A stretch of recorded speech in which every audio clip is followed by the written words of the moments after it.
ও দেখৌকা triple murder কেসের আসামি যে আজকে সকালে রায়নগর মরহুম আব্দুল সত্তার সাহেব তান সহধর্মিনী এবং খাজর মহিলা তিনজনে মার্ডার করছে। কি সুন্দর জবানন্দিদের আবাদির বাচ্চা আবাদি কত বড় খাম করছে।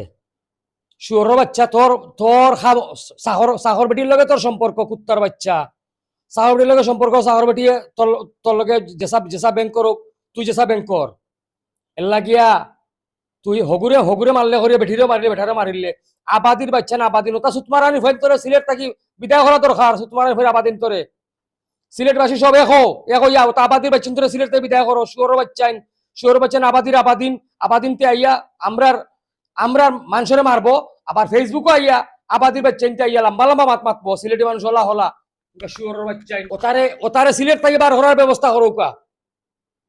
এই আবাদিনতে আমরা সিলেটে নষ্ট করেন এই যে শুয়োর বাচ্চা আবাদি হে এক আবাদি তারা আরেক আবাদিরে মারতো, তুই মারতে পালা হতা কুত্তার বাচ্চা।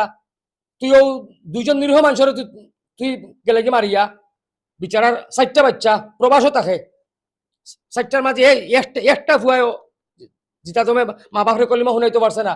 আবাদির বাচ্চা আবাদি আপনারা সব জাগ্রত উকা। আর সিলেট থাকি আবাদি নিতন মশা নিতন না আবাদি নিতন করতে হইব। সিলেট থাকিয়া এই আবাদির বাচ্চান্তরে সিলেট হরাইতে হইব, শুয়োর বাচ্চান্তরে কুত্তার বাচ্চান্তরে।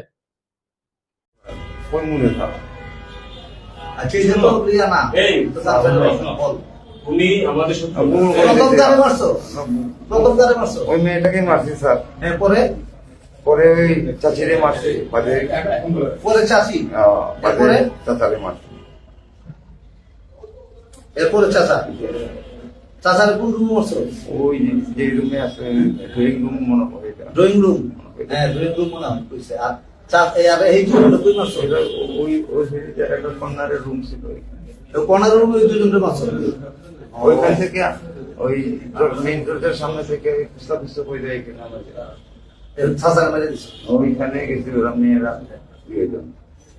পুস্তাপুস্তি কই করছো? ওই ওই যে মেইন রোডটা আছে না, হ্যাঁ মেইন দরজা। ও মেইন রোডটা বারান্দাতে উঠার পরে দরজা যেটা এটা নাকি সিঁড়ি বাজিয়ে যে দরজাটা হ্যাঁ আচ্ছা পরে পরে তো স্যার ওই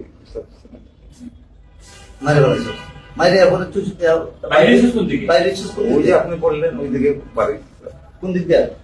আমি জানলার দিকে আরে তুমি বলো। তুমি বলো বলো তুমি বলো বললে তো সমস্যা নাই। কোন দিক দিয়ে? ওই বারিন্দার বেলকুনির বারান্দা বের করে নিয়ে হ্যাঁ বেলকনি বাইরে এরপরে নিচে দিকে কই গেছিলি তুই? ওই দিকে টিভি গেট হইয়া ঠিক আছে ঠিক আছে 83 নম্বর বাসা ঠিক টিভি গেট হয়ে কোন দিকে গেছিলি পরে ইয়ালি